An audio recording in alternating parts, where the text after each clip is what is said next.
பிதாவாகிய தேவனே, எங்கள் ஆண்டவர் இயேசுவின் நாமத்தில் ஆசீர்வதிக்கப்பட்ட இந்த வேளைக்காய் நல்லுள்ள இருதயத்தோடு நாங்கள் உம்மை துதிக்கிறோம், ஸ்தோத்திரிக்கிறோம்.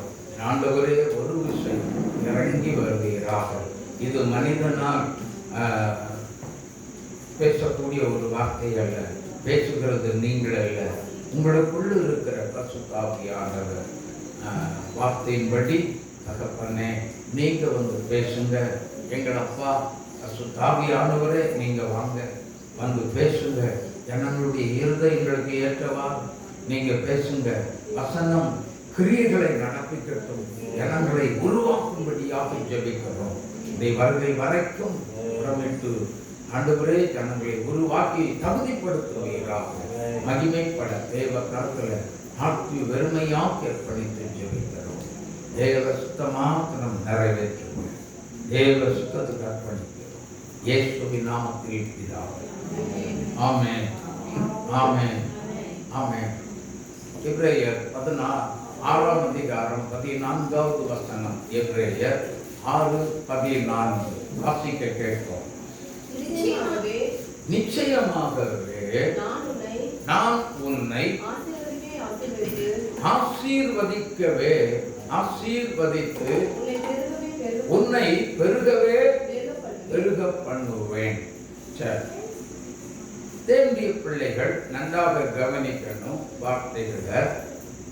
இன்னைக்காக எல்லாரும் இங்க பாருங்க, இனிமே இங்க கவனிக்க. ஆண்டவர் ஆபிரகாமுக்கு கொடுக்கப்பட்ட வாக்குத்தத்தம்,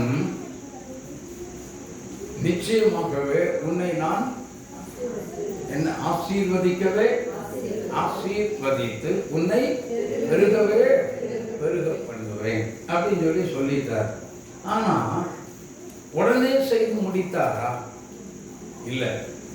ஆனால் வேதம் என்ன சொல்லுகிறது? உடனடியாக அந்த வாக்குத்தத்தத்தை ஆபிரகாமுக்கு கர்த்தர் நிறைவேற்றி கொடுக்க சில காலங்கள் பிடிபட்டது. ஆமென், ஏற்படுத்தி வைத்திருந்தார். ஆனால் வேதம் சொல்லுகிற அதே அதிகாரத்துல 15வது வசனத்தை அந்த ஆபிரகாம் வாக்குத்தத்தத்தை எப்படி சுதந்தரித்தார் வாசிங்க. அந்தப்படியே அவன் பொறுமையாய் காத்திருந்து வாக்குத்தத்தம் பண்ணப்பட்டதை பெற்றுக்கொண்டான். பொறுமை.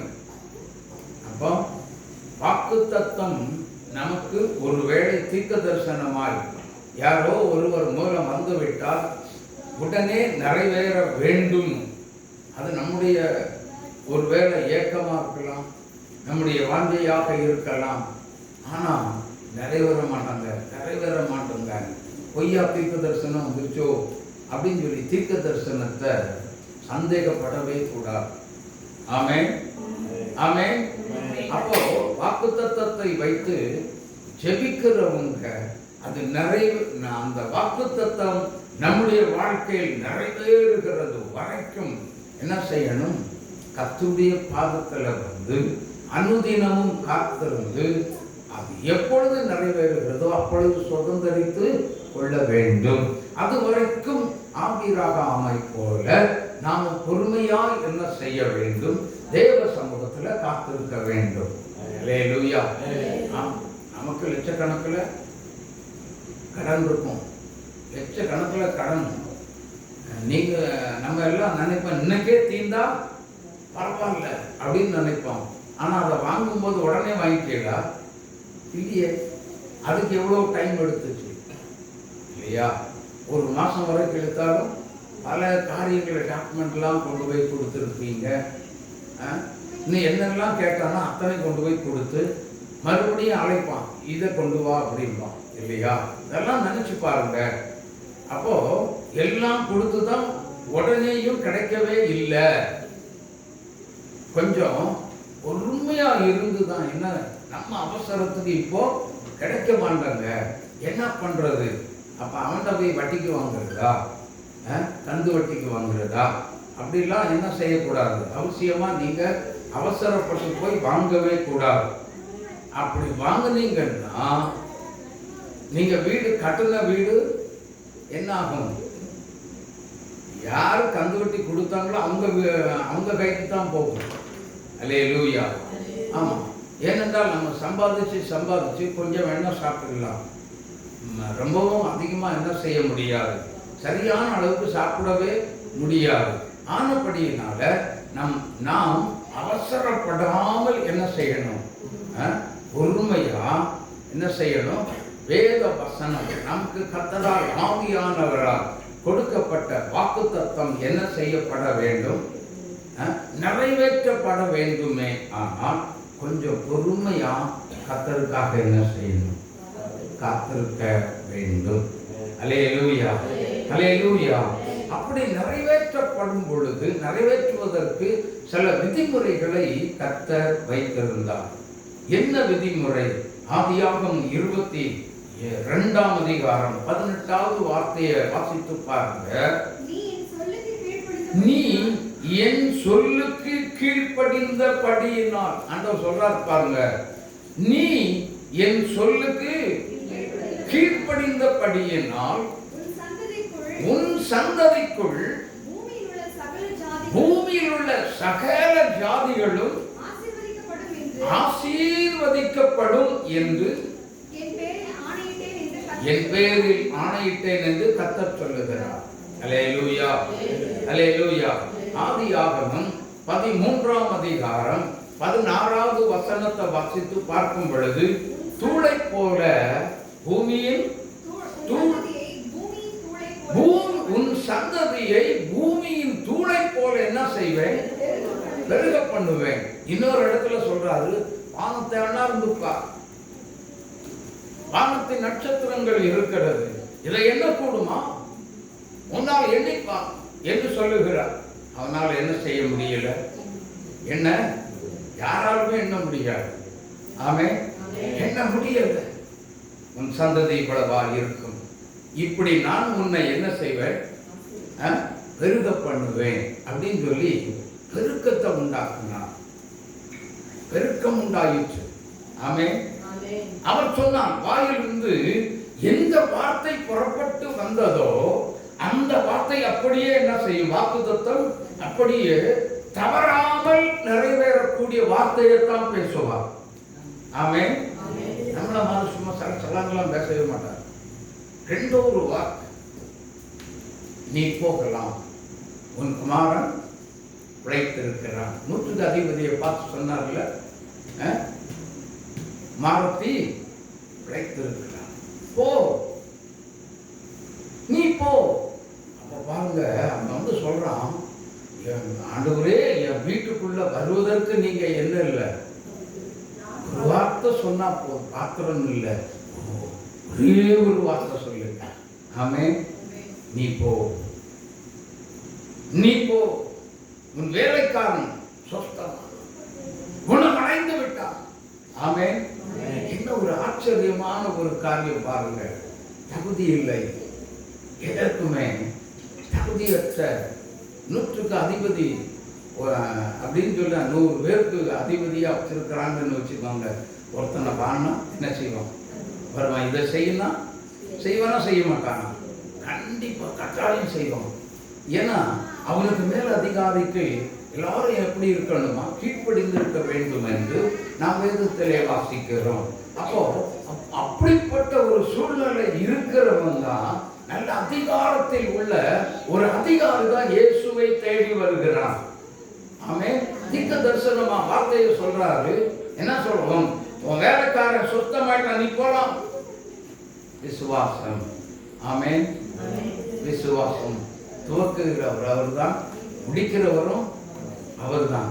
அதே மாதிரி தான் நன்றாக கவனிக்க வேண்டும். இந்த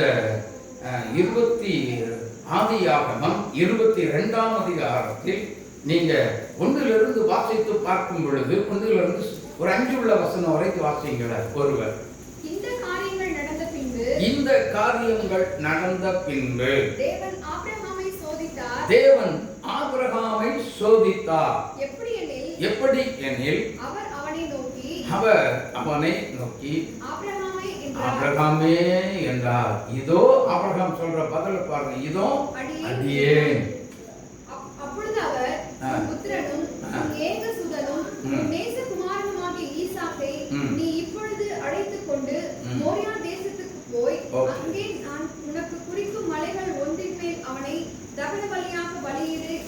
பார்த்தீங்களா? போதும். ஒரே மகனை பல ஆண்டுகள் 99 ஆண்டுகள் கழித்து, மொத்தத்தில் 100 ஆண்டுன்னு வச்சுக்கோங்க, 100 வருஷம் கழித்து கொடுத்திருக்கிறார் ஆண்டவர். ஆனால் இவனை போய் நீ என்ன செய், பலி செலுத்து அப்படின்னு சொல்லி முடிச்சிட்டார் ஒரே வார்த்தையில. ஆனா ஆபிரகாமே சொல்லி கூப்பிட்ட உடனே அவன் என்ன சொல்றான், இதோ அடியே, இதோ. நம்ம எல்லாம் சொல்றோம், அப்பா சொல்லுங்கப்பா அப்படின்னு சொல்றோம். ஆனா ஆபிரகாம் அப்படி அல்ல, இதோ அடியே. அப்பனா அவனுடைய மைண்ட் செட்டுக்குள்ள என்ன இருக்குது அப்படின்னா, தேவனுக்கு முன்பதாக நான் ஒன்றுமே இல்லாதவன். தன்னை தாழ்த்துறான். பார்த்தீங்களா? யோசித்து பாருங்க. இன்னைக்கு அந்த ஆபிரகாமை குறித்து இன்றைக்கு நம்ம வேதத்தில் எழுதப்பட்ட வார்த்தைகளை வச்சு நம்ம இன்றைக்கு ஆபிரகாமை குறித்து தியானம் செய்கிறோம், பேசுகிறோம் என்று சொன்னால், அவனுடைய தாழ்மை. ஆமென். நம்ம கிட்டையும் என்ன வேணும்?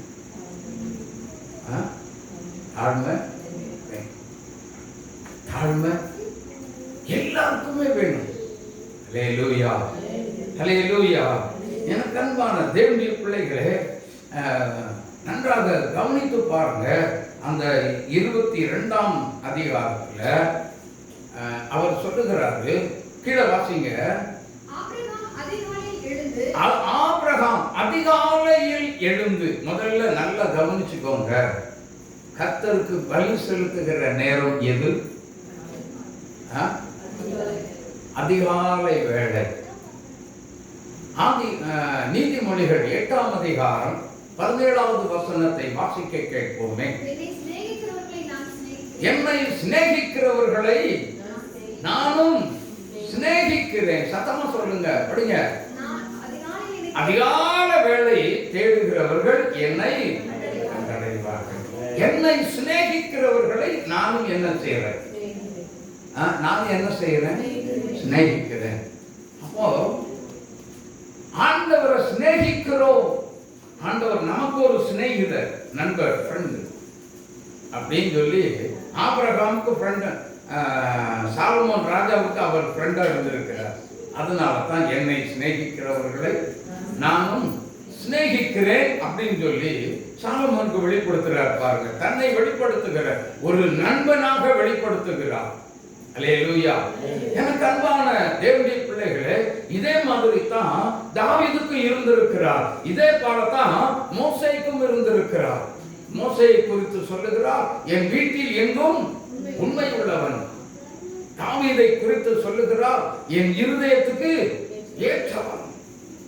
என்ன பாருங்க, இதே மாதிரி தான் ஆண்டவர் ஆபிரகாமை இப்படித்தான் வச்சிருந்திருக்கிறார். ஒரு நல்ல சிநேகிதனா, நல்ல நண்பனா, நல்ல ஒரு மகனாக வைத்திருக்கிறார். எனக்கு அன்பான தேவனுடைய பிள்ளைகளே, அப்படின்னா இன்றைக்கு நம்முடைய வாழ்க்கையில தேவனாகிய கர்த்தர் நல்ல சிநேகிதனா இருக்கிறாரா இல்லையா? சொல்லுங்க, இருக்கிறாரா இல்லையா? இருக்கிறார். எத்தனை பேருக்கு அப்படி இருக்கிறார்? ஏன் தெரியுமா?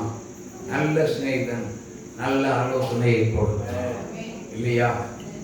ஆலோசனை கர்த்தா என்று சொல்லி ஏசாயா 9:6 நான் வாசிக்கிறோம். எனக்கு அன்பான தேவ பிள்ளைகளே, அவர் ஆலோசனை கர்த்தா, நித்திய பிதா, சமாதான பிரபு எனப்படும் என்று வேதத்திலே ஏசாயா 9:6 நம்ம வாசிக்கிறோம். எனக்கு அன்பான தெய்வ ஜனமே, அப்போ நமக்கும் நல்ல நண்பனாய் இருந்து நல்ல ஆலோசனைகளை கொடுத்து நம்மை நல்ல பாதையிலே வழிநடத்தி போய்கொண்டே இருக்கிறார். ஆமென், ஆமென். நல்ல நித்திய பாதையில. ஆமென். அதே போலதான் கீழே வாசிங்க. ஆபிரகாம் அதிகாலை வேளை எழுந்திருந்து, ஆபிரகாமை போல நம்மளும் பலி செலுத்துவதற்கு எப்ப எழுந்திருக்கணும்? அதிகாலை வேளை எழுந்திருந்து கர்த்தரை தேடும் பொழுது. மார்க் எழுதின சுவிசேஷம் 1ஆம் அதிகாரம் 35வது வசனத்தை வாசித்து பார்க்கும் பொழுது, அவர் அதிகாலையில் இருட்டோடு எழுந்திருந்து வனாந்தரமான ஓரிடத்திற்கு போய் அங்கே போய் என்ன பண்ணாராம்? ஜெபம் பண்ணினார். அதிகாலை வேளை. ஆதியாகமம் 9ஆம் அதிகாரம் 3ஆம் அதிகாரம் 9வது வசனத்தை வாசித்து பார்க்கும் பொழுது, 8, 9 வசனங்களை வாசித்து பார்க்கும் பொழுது அவர் என்ன செய்கிறார்? பகலில் குளிர்ச்சியான வேளையிலே மனிதனோடு உலாவுவதற்கு அங்கே வருகிறார். தோட்டத்தில் உலாவுவதற்கு, மனிதனோடு உறவு கொள்வதற்கு, மனிதனோடு பேசுவதற்கு தான் படைத்த மனிதனை எவ்வளவு நேசிக்கிறார். ஆனால் மனிதனோ இன்றைக்கு கர்த்தரை விட்டு வெகு தூரமாய் போய் கொண்டிருக்கிறார். ஆமென். வேதத்திலே வாசிக்கிறோம். மத்தேயு எழுதின சுவிசேஷம் 26ஆம் அதிகாரத்தில் நாம் வாசிக்கிறோம், பேதுரு அவ்வளவு கஷ்ட நேரத்திலும் பேதுரு தூரத்திலே பின் சென்றான். ஆமென், ஆமென். அவ்வளவு நெருக்கமாக இருந்தவர் ஒரு சீசன் முக்கியமான கட்டத்தில் வந்து தூரமாய் போய்விட்டான். யோசித்து பாருங்க. ஆனால் கர்த்தரோ மனிதனோடு உறவாட நெருக்கமாய் வருகிற கர்த்தர் என்று வேதத்தில் தெளிவாக நாம் வாசித்து விட்டோம். எனக்கு அன்பானவர்களே, அப்போ மனிதனை நேசிக்கிற தேவன் மட்டுமல்ல, உறவாடுவதற்கு அவனோடு உள்ள ஒரு எப்பொழுதுமே மனிதனோடு ஆண்டவருக்கு என்ன செய்யணும்? பேசிக்கொண்டே இருக்க வேண்டும், பேசிக்கொண்டே இருக்க வேண்டும். அல்லேலூயா, அல்லேலூயா. பேசணும். ஆண்டவருடைய ஆசை என்ன? பேசணும். இப்போ ஆண்டவர்கிட்ட நமக்குள்ள இருக்க ஆண்டவர்கிட்ட பேசி நீங்க ஒரு நைட்டு உட்கார்ந்து நீங்க ஜெபத்துல உட்கார்ந்து அவர் பேச ஆரம்பிச்சாருன்னா அவருடைய வார்த்தையை நீங்க கேட்டு பாருங்க. ஒரு நொடி போன மாதிரி இருக்கும். கொஞ்ச நேரம் குறைந்த நேரம் தான். எனக்கு அன்பானவர்களே, ஒரு நாள் நாங்கள் இந்த கடைசி மாதத்தில் கடைசி 3 நாட்கள் உபவாசித்து ஜெபிக்கிறது பழக்கம். ஆனால் அந்த நேரத்தில் ஒரு நாள் எங்களுக்கு நாங்கள் பாடு ஜோமிக்கிட்டே இருக்கிறோம், ஜெபம் பண்ணிக்கிட்டே இருக்கிறோம். ஆனால் நாங்கள் பாட்டு ஜோமிக்கிட்டே இருக்கிறோம். கொஞ்ச நேரம் தானே ஜோம் பண்ணோம் அப்படின்னு சொல்லி மணியை பார்த்தா மணி 4 வரைக்கும் எங்களுக்கு டைம் போனது தெரியல. கர்த்தர் அந்த அளவுக்கு தெளிவாக எங்களோடு பேசின எங்களுடைய உள்ளமெல்லாம் ஆனந்த தைலத்தை பெற்றுக்கொண்ட இருதயம் போல அப்படியே பொங்க ஆரம்பித்தது. ஆமென், ஆமென். என்ன ஒரு ஆனந்தம், என்ன ஒரு பரவசம். அல்லேலூயா, அல்லேலூயா. இதே மாதிரி தான் ஆபிரகாமுக்கும் கர்த்தர் இருந்தார், தன்னுடைய சீஷர்களுக்கும் இருந்தார். ஆமென். இன்றைக்கு நமக்கும் தேவனாகிய கர்த்தர் அப்படியே இருந்து கொண்டுதான் இருக்கிறார். அல்லேலூயா. ஆகவே நமக்கு ஒரு நல்ல நண்பனாக கர்த்தர் இருக்கிறார். அவரோடு பேசுவதற்கு நாம் நேரத்தை செலவழிக்க வேண்டும். அவர் நம்மோடு பேச ஆயத்தம். நாம் அவரோடு பேசுவதற்கு ஆயத்தமாய் இருக்கிறோமா? யோசித்து பாருங்க. கர்த்தருடைய வருகை ஒரு ஆயத்தம். கர்த்தருடைய வருகை சீக்கிரமாக இருக்கு. ஆனால் அவருடைய வருகைக்கு இதோ நான் சீக்கிரமாய் வருகிறேன், அவனுடைய கிரியைகளின்படி அவனவனுக்கு நான் அளிக்கும் பலன் என்னோடு வருகிறது என்று சொல்லி முடித்து விட்டு அவர் போய்விட்டார். சீக்கிரமாய் I will come back. நான் சீக்கிரமாய் வருவேன். அல்லேலூயா, அல்லேலூயா. எனக்கு அன்பான தேவனுடைய பிள்ளைகளே, மறுபடியும் கீழே வாசிங்க. அதிகால வேளையில தன் கழுதையின் மேல் சேணம் கட்டி தன் வேலைக்காரர்கள் 2 பேரையும் தன் குமாரனாகிய ஈசாக்கையும் கூட்டிக் கொண்டு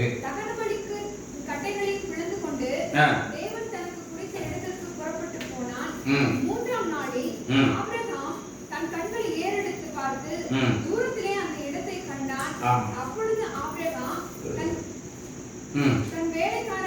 தன் வேலைக்காரரை நோக்கி நீங்கள் கழுதையும் நிறுத்தி இங்கே காத்திருங்கள். நானும் பிள்ளையாண்டாலும் பாருங்க, இங்கே காத்திருங்க, நானும் பிள்ளையாண்டாலும் அவளை மட்டும் போய் கர்த்தரை தொழுது விட்டு உங்களிடத்துல திரும்பி வருவேன் அப்படின்னு சொன்னா வருவோம். அல்லேலூயா. வருவோம். ஏன் வருவோம் அப்படின்னு சொன்னார்னா, நல்லா புரிந்து கொள்ளுங்க.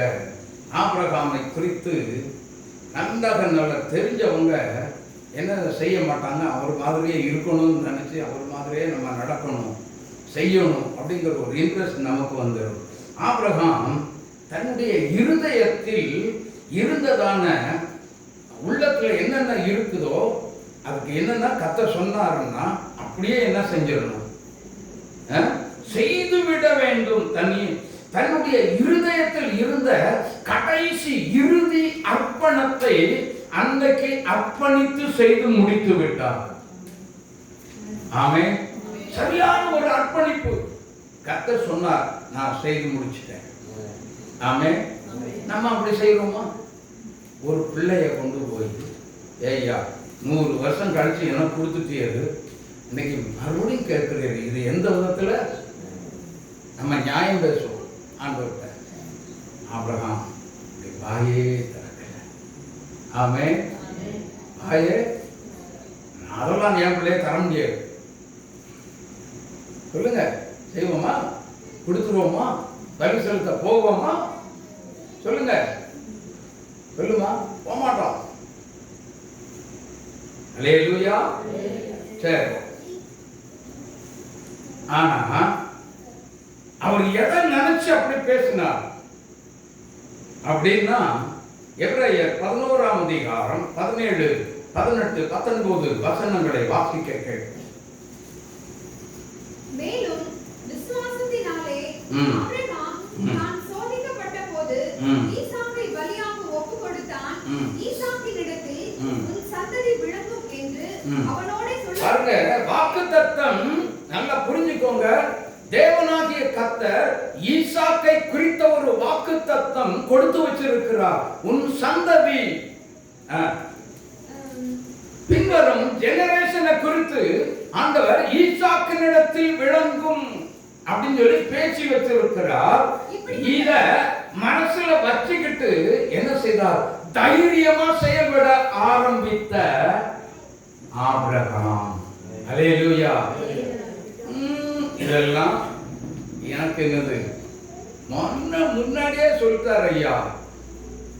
என் பையன் கிட்ட ஈசாக்கு கிட்ட தான் என் சொந்த ஜெனரேஷனை வரப்போகுது, இஸ்மவேலர் இடத்துல இல்ல அப்படின்னு சொல்லி தெளிவாக சொல்லிவிட்டார்.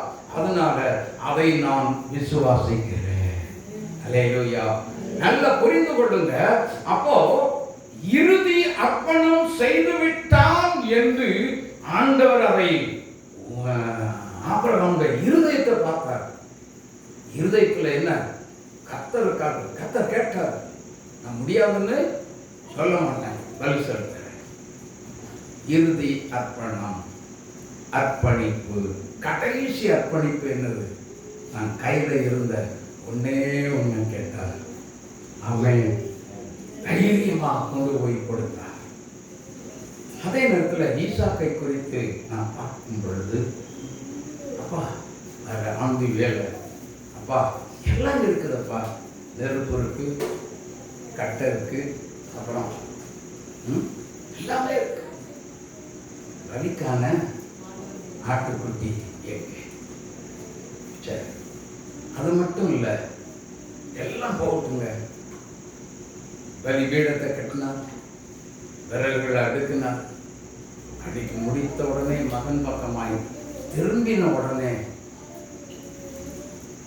ஏற இறங்க கடைசி எனக்கு உடன்படிக்கை பண்ணி கொடுத்த என்னுடைய ஒரே மகன் கடைசி ஒரு முறையா அதை மேலும் கீழ், இதுதான் என்னுடைய மகனை நான் பார்ப்பது கடைசி முறை அப்படின்னு பார்த்ததே இல்லை. இதே ஈசாக்க நான் மறுபடியும் பாவனையாக உயிர்த்தெழுதலின் சாயலாக நான் பெற்றுக்கொள்வேன் என்று சொல்லி அந்த இடத்துல விசுவாசத்தார். ஆமென். தன்னுடைய விசுவாசத்தை, உறுதியான விசுவாசத்தை வெளிப்படுத்தி பேசின ஆபிரகாம். ஆமென். வேதம் சொல்லுகிறது, ரோமர் எழுதின நிருபத்தில் நான் வாசிக்கிறோம் 4ஆம் அதிகாரத்தில் நினைக்கிறேன், அவன் விசுவாசத்தில் பலவீனமாய் இருந்ததில்லை. ஆமென். அவன் விசுவாசத்தில் பலவீனமாய் இருக்கல. அப்ப பலவீனப்பட்ட விசுவாசம் ஆபிரகாமின் விசுவாசம் அல்ல. இப்ப பின்னாடி வந்த நோவாவின் சந்ததியாருடைய ஒரு விசுவாசம் எப்படி இருக்குது அப்படின்னா விசுவாசத்துல பலவீனமா இருக்குது. அல்லேலூயா, அல்லேலூயா. எனக்கு அன்பான தேவனுடைய பிள்ளைகளே, சற்றே நீங்க கவனிக்கணும். அந்த வசனத்தை வாசிமா. அவன் விசுவாசத்திலே 4:19 வசனம். அவன் விசுவாசத்திலே பலவீனமாய் இருக்கவே இல்லை. அவன் ஏறக்குறைய 100 வயதுள்ளவனாய் இருக்கும்போது தன் சரீரம் செத்து போனதையும் சாராளுடைய கர்ப்பம் செத்து போனதையும் எண்ணாதிருந்தான். ஆமென். அல்லேலூயா, அல்லேலூயா. தன் சரீரம் செத்து போச்சு, குழந்தை பிறக்கக்கூடிய ஒரு சூழ்நிலை எனக்கு இல்லை, என்னுடைய மனைவிக்கும் இல்லை. ஆனால் கர்த்தருடைய வாக்குத்தத்தம் இருக்கிறது. ஓ, உன்னுடைய சந்ததி தான், பின் சந்ததியில உன்னுடைய சந்ததியில தான் ஏராளமான ஆசீர்வாதம் இருக்கிறது. தைரியமா சொன்னார். கொடுத்த வாக்குத்தத்தம் நிறைவேறணும் அப்படின்னு சொல்லி சொன்னா முதலாவது அர்ப்பணிக்கணும். ரெண்டாவது என்ன செய்யணும்?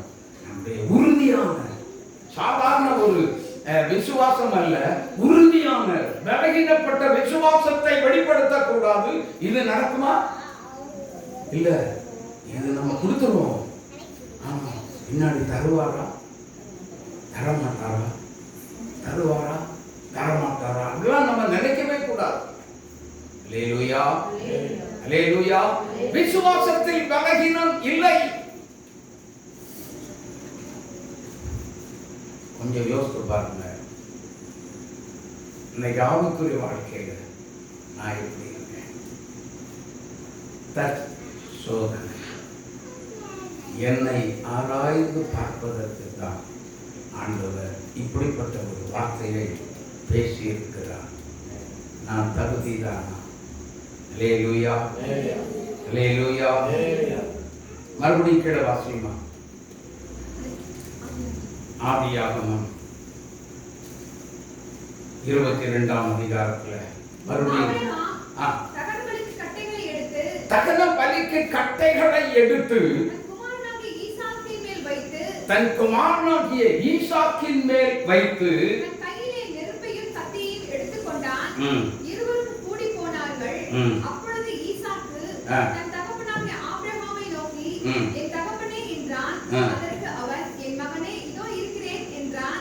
அப்பொழுது அவன், இதோ நெருப்பும் கட்டையும் இருக்கிறது, தகன பலிக்கு ஆட்டுக்குட்டி எங்கே என்றான். அதற்கு ஆபிரகாம், என் மகனே, தேவன் நமக்கு தகன பலியான ஆட்டுக்குட்டியை பார்த்துக் கொள்வார். அதான் யெகோவா ஈரே. உங்க பிள்ளைகிட்ட போய் இப்படிலாம் சொல்ல முடியுமா? ஒரு வாலிபன் போய் யெகோவா ஈரே, ஏய் கர்த்தர் பார்த்துக்குவார். ஓ அம்மா, நீ ஒரு அறிவு கெட்டவா? சொல்லுவானா? சொல்ல மாட்டானா? சொல்லுவானா? என்ன போய் பலி செலுத்த போறியா கிழவா அப்படின்னு சொல்லி அவன் தள்ளி விட்டுட்டு ஓடலை. தன்னை பரமபிதாவாகிய தகப்பனுடைய சித்தத்துக்கு அர்ப்பணித்த ஈசாக்கு. ஆமென்.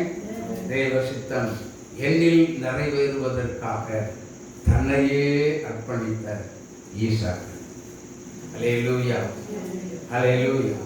ஆனா அதே நேரத்துல அந்த ஆபிரகாமுடைய மனோபக்குவம் எப்படி இருக்கு அப்படின்னா, இப்படி ஆண்டவர் கேட்டார். அவருடைய பிளான், ஏதோ பிளான் போட்டு என்ன பண்ணியிருக்கிறாரு என்கிட்ட, நல்லா கவனிச்சுக்கோங்க, கேட்டுட்டாரு. அப்போ நான் அவருடைய சித்தம் நிறைவேற்றிய தீருவேன். ஹல்லேலூயா, ஹல்லேலூயா. முதலாவது ஆபிரகாம் என்ன பண்ணாரு? அர்ப்பணிப்பு, இறுதியான ஒரு அர்ப்பணிப்பு செய்தார். ஒண்ணு. ரெண்டாவது என்ன பண்ணாரு? சொல்லுங்க. ரெண்டாவது என்ன பண்ணாரு? ஐயோ, இப்படி இருந்தா எப்படி? ரெண்டாவது ஆபிரகாம் தேவனுக்கு பயப்படுகிற மனுஷன் சொல்லி தெரிஞ்சு என்ன பண்ணாரு அப்படின்னு சொல்லி சொன்னா, தேவனுடைய சித்தத்தை முழுமையாய் வெளிப்படுத்தினார். ஆமென், ஹல்லேலூயா. முழுசா தன்னை அர்ப்பணித்தார், முழுசா வெளிப்படுத்தினார். இதுல இருந்து என்ன பாடத்தை நம்ம கற்றுக்கொள்ளுகிறோம் அப்படின்னா, ஆபிரகாம் கர்த்தரை நேசித்தான், அன்பு கூறினான். ஆனா நாம என்ன செய்யறோம்? அன்பு கூறுகையில் கைதட்டி பாட்டு பாடிடுறோம். கர்த்தர் இதை கேட்ட செய்ய ஆயத்தமா இல்லை, கொடுக்கிறதுக்கு மனசு, நல்ல மனசு இல்லை. ஆமென். நல்ல மனசு நமக்கு எனக்கு தாரும் ஆண்டவரே அப்படின்னு கேட்டா நிச்சயமாகவே தருவார். ஹல்லேலூயா. வாசிங்க, ஆதியாகமம் 28ஆம் அதிகாரம் 7வது வார்த்தையை வாசிங்க. யாக்கோபு தன் தகப்பனுக்கும் தாய்க்கும் கீழ்ப்படிந்து பதானாராமுக்கு புறப்பட்டு போனதையும் ஏசா கண்டதினாலும். மறுபடியும் வாசிங்க. யாக்கோபு தன் தகப்பனுக்கும், நல்லா புரிஞ்சுக்கோங்க, தன் தகப்பனுக்கும் தன் தாய்க்கும் கீழ்ப்படிந்திருந்தான். இங்க பாருங்க, ஏசா கொலை வெறியோடு 400 பேரோடு அவனை எதிர்பார்க்க வரும் பொழுது கர்த்தர் அவன் அந்த யாக்கோபை விடுதலை செய்வதற்கு இதுவும் ஒரு காரணம். ஆமென். இதுவும் ஒரு காரணம். தகப்பனுக்கும் தாய்க்கும் கீழ்ப்படிந்திருந்தான். ஹல்லேலூயா. ஆண்டவர் சொல்றாருல்ல, நீ என் சொல்லுக்கு, ஆபிரகாமை பார்த்து சொல்றாரு, நீ என் சொல்லுக்கு கீழ்ப்படிந்தபடி நான் உலகத்தில் இப்படி எல்லாம் வானத்தின் நட்சத்திரத்தை போல உன் சந்ததி இப்படி இருக்கும், பூமியின் தூளை போல உன் சந்ததியை என்ன செய்வேன்? பெருக பண்ணுவேன் அப்படிலாம் சொல்றாருல்ல. ஆனா அதே யாக்கோபுக்கு ஆண்டவர் கொடுக்கிற ஒரு வாக்கு என்னன்னா, வாசிங்க, அதை மறுபடியும் வாசிங்க. தன் தகப்பனுக்கும் தன் தாய்க்கும் கீழ்ப்படிந்திருந்தபடியினால்.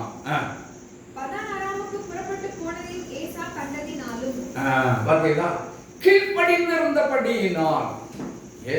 அவன் எங்கேயோ புறப்பட்டு போயிட்டான்னு சொல்லி ஏசா அறிந்திருந்தாலும் அவனுக்கு ஒரு சேதம் இல்லாம கர்த்தர் காத்தார். ஆமென். ஏசா யாக்கோபை பார்த்த அடுத்த நொடியில, ஐயோ என் தம்பி, பார்த்தீங்களா? அன்பு, பாசம்.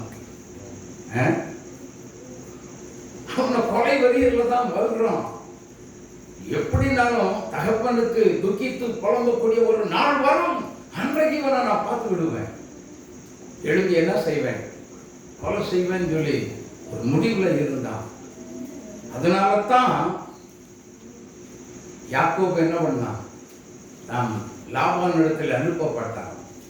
ஆமென், ஆமென். தன்னந்தனியாக ஓடுகிறார், தனித்து விடப்பட்டது. தகப்பனுடைய அரவணைப்பு, தாயின் பாசத்துல, தாயின் அன்புல, பாதுகாப்புல இருந்தவன் தப்பிச்சு உயிர் பிழைச்சா போதும் சொல்லி தப்பிச்சு ஓடுகிற யாக்கோபு கடைசியாக மாமனார் இடத்துல போய் தஞ்சம் புகுந்து கொண்டார். யோசித்து பாருங்க. ஆனாலும் கர்த்தர் யாக்கோபை கைவிடவே இல்லை. ஆமென். யாக்கோபு ஆசீர்வதிக்கிறதுக்கு காரணம் என்னன்னா, யாக்கோபே என் மகனே நீ பூத்து குலுங்கி காய் வாய்த்து கனி கொடுப்பான் அப்படின்னு சொல்லி ஒரு வாக்கு தத்தம் கொடுக்கிறார். இந்த மாதிரிலாம் வாக்கு தத்தம் கொடுக்கிறது சாதாரண ஒரு காரியம் இல்லை.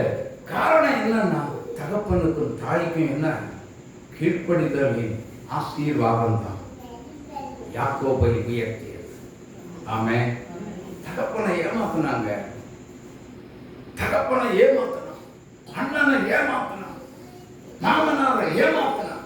ஒரே ஒரு முறை மட்டும் மாமனாரால் ஏமாற்றப்பட்டார். ஆமென்.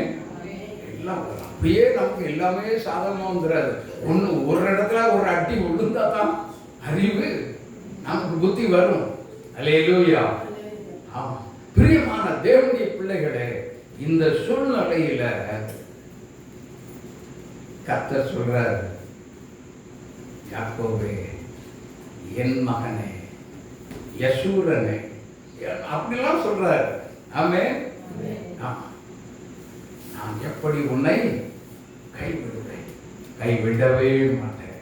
அல்லேலூயா, ஹல்லேலூயா, ஹல்லேலூயா. உங்களையும் என்ன செய்ய மாட்டார். கர்த்தருக்கு வார்த்தைக்கு கீழ்ப்படிங்க, உங்களை நிச்சயம் என்ன செய்ய மாட்டார். கர்த்தர் கைவிடவே மாட்டார். ஆமென். கைவிடாது கரம் பற்றி நடத்துகிற தேவன். ஆமென். எல்லாரும் இணைந்து ஒரு பாட்டை பாடுவோம். இயேசு என்னை கைவிட மாட்டார், இயேசு என்னை கைவிட மாட்டார். கடும் புயல் வாரினும் பெரும் காற்று வீசினும் இயேசு என்னை கைவிட மாட்டார். दादाजी अपने हाथों में चली, दादाजी अपने हाथों में चली, पानी हिड़ी पड़ आउती वक्त दादाजी अपने हाथों में चली. यीशु नन्ना कई बिड़ना रे, यीशु नन्ना कई बिड़ना रे. தொட்டு துயல் வந்தித்தி தொட்டு காப்பு வீசித்தி இயேசு நன்னா கைவிடுனாரு, இயேசு நாத்தை விடுவாடு, இயேசு நாத்தை விடுவாடு. சூடி காலி வீசினா துபானு ரெகினா இயேசு நாத்தை விடுவாடு. இயேசு என்னை கைவிட மாட்டார், இயேசு என்னை கைவிட மாட்டார். கடும் புயல் வரினும் பெரும் காற்று வீசினும் இயேசு என்னை கைவிட மாட்டார். ஹல்லேலூயா. இக்கட்டில் யாக்கோபுக்கு உதவி செய்த தேவனாகிய கர்த்தர் அவர் மேல் அன்பு வைத்து, அதே போல சத்தியத்துக்கு கீழ்ப்படிந்து, தாய்க்கும் தகப்பனுக்கும் உலகத்தில் கீழ்ப்படிந்து, அதில் வரக்கூடிய ஆசீர்வாதம் இக்கட்டில் தேவனிடத்திலிருந்து வரக்கூடிய ஒரு உதவி. ஆமென். இந்த உதவியை பெற்றுக்கொண்டு தேவனோடு வாழ நம்மை நாம் என்ன செய்ய வேண்டும்? அர்ப்பணிக்க வேண்டும். அல்லேலூயா. ரோமர் 2ஆம் அதிகாரம் 7வது வசனம்.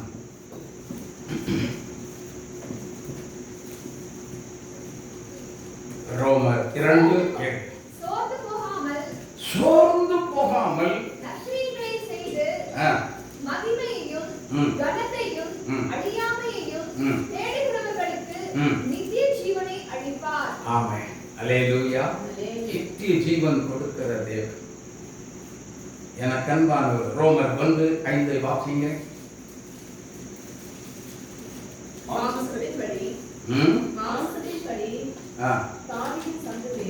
தாவீதின் சந்ததியில்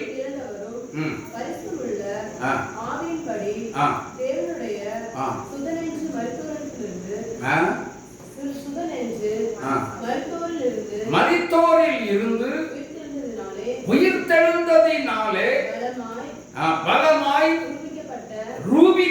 கொடுக்கப்பட்ட ஆமென். அல்லேலூயா, அல்லேலூயா. அவர் உண்மை உள்ள தேவன். ஆமென். அவர் உண்மை உள்ள தேவனாய் இருந்தபடியினால் உண்மையுடன் இன்னைக்கு தகப்பனுக்கும் தாய்க்கும் கீழ்ப்படுகிறோமா? சிறு குழந்தைகளுக்கு நல்ல ஒரு அறிவுரை வேதத்தில் இருக்கிறது. எபேசியர் 6ஆம் அதிகாரத்தில் 1வது வசனத்திலிருந்து நீங்க படிச்சு பார்த்தீங்கன்னா சிறு குழந்தைகளுக்கு நல்ல ஒரு அறிவுரையான ஒரு வார்த்தை. பிள்ளைகளே, உங்கள் பெற்றாருக்கு என்ன செய்யணுமா? கர்த்தருக்குள் கீழ்ப்படிந்தால் உங்களுக்கு ஆசீர்வாதம். ஆமென். அதுல ஒரு நித்திய ஜீவன் இருக்கு. நித்திய ஜீவன் இருக்கிறது. நித்திய ஜீவன் எங்க கொண்டு போகும்? ஹலோ, நித்திய ஜீவன் எங்க கொண்டு போகும்? தேவ ராஜ்யம் கொண்டு போகிறது. கர்த்தரால் கொடுக்கப்பட்ட நித்திய ஜீவனை. ஆமென். கீழ்ப்படிவோம், சத்தியத்துக்கு கீழ்ப்படிவோம், கர்த்தருக்கு கீழ்ப்படிவோம். அவருடைய வாக்குத்தத்தம் நிறைவேறுவதற்கு தேவ சமூகத்தில் வந்து காத்திருப்போம். நல்ல நண்பராய் வந்து வாக்குத்தத்தத்தை நிறைவேற்றி நம்மை ஆசீர்வதிக்க உண்மை உள்ள தேவனாக இருக்கிறார். அல்லேலூயா, அல்லேலூயா. யாக்கோபு உண்மையாய் வந்தவருடைய பாவத்தில் என்ன செய்ய சொன்னவெல்லாம் தகப்பனுக்கு தாய்க்கு உண்மையா கீழ்ப்படிஞ்சதுனால அவனுடைய ஜீவன் காக்கப்பட்டது. ஆமென். வாக்குத்தத்தை கொடுத்த வாக்குத்தத்தமும் நிறைவேற்றப்பட்டது. இதே போலதான் இந்த மாதத்துக்குரிய வாக்குத்தத்தமானது கிறிஸ்துவுக்குள் நிறைவேறும்படி வாக்குத்தத்தம் உண்மை உள்ளது. ஆம் என்றும் ஆமென் என்றும் இருக்கிறது. வாக்குத்தத்தங்கள் கிறிஸ்துவுக்குள்ளே ஆம் என்றும் இருக்கின்றது. வாக்குத்தத்தங்கள் நம் இயேசுவுக்குள்ளே ஆம் என்றும் இருக்கின்றது. அவர் உண்மையுள்ள தேவனாய் இருப்பதால் வார்த்தைகள் ஒன்றும் தவறாதே.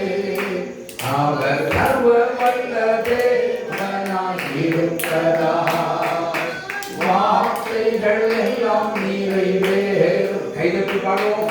ஆமென், ஆமென்.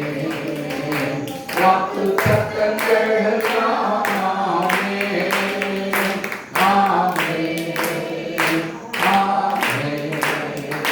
இயேசு சொன்னதெல்லாம் ஆமென், ஆமென், ஆமென். வாக்குத்தத்தங்கள் எல்லாம் ஆமென், ஆமென்,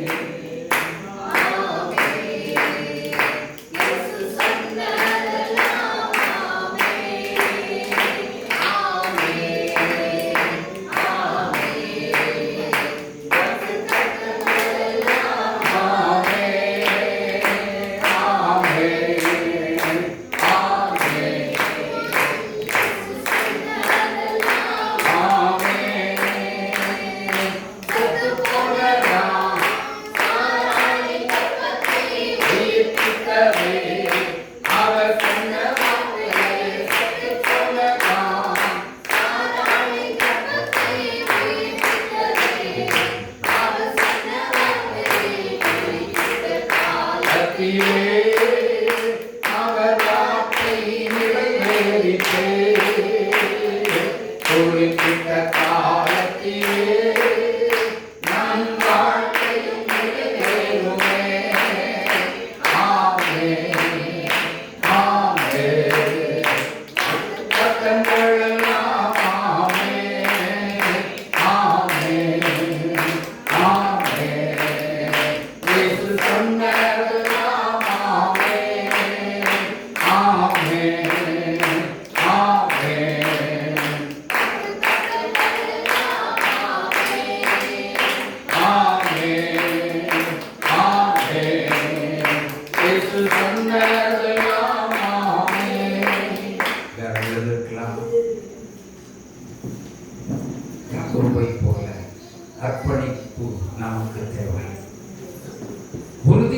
விசுவாசத்தை வெளிப்படுத்துதல் தேவை. நம்முடைய எண்ணமெல்லாம் இங்க கவனிங்க, ஜெபம் பண்ணுங்க, எல்லா கண்களை மூடி ஜெபம் பண்ணுங்க. உறுதியான விசுவாசத்தை வெளிப்படுத்த வேண்டும். முதலாவது அர்ப்பணிக்கணும். உறுதியான விசுவாசம் வேண்டும்.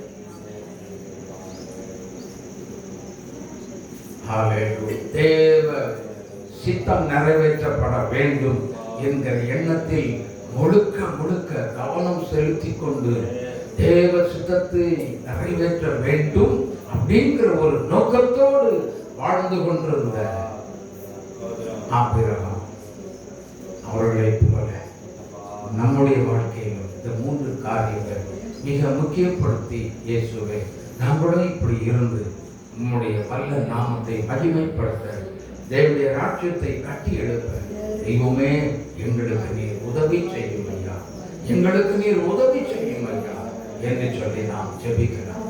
இப்படிப்பட்ட ஒரு நல்ல மனதை தான் என்று சொல்லி நாம் ஜெபிக்கணும். ஹல்லேலூயா, ஹல்லேலூயா. ஸ்தோத்திரிக்கிறோம், துதிக்கிறோம், ஸ்தோத்திரம். நல்ல மனசு எங்களுக்கு நீர் தந்து விட்டதற்காக ஸ்தோத்திரம். வாக்கு தத்தத்தை நிறைவேற்றி தந்து வழி நடத்துவீராம், ஆசீர்வதித்து மகிமைப்படுவீரா. அந்த பிள்ளைகள் எல்லாம் ஆசீர்வதிக்கப்பட்ட தருவத்தான் இயேசு ரட்சகர் நாமத்தில் ஜெபித்து ஆசீர்வதிக்கிறோம். ஜெபம் கேளுங்கள் நல்ல பிதாவே. ஆமென், ஆமென். கர்த்தருடைய பந்திக்கு நான் ஆயத்தம்.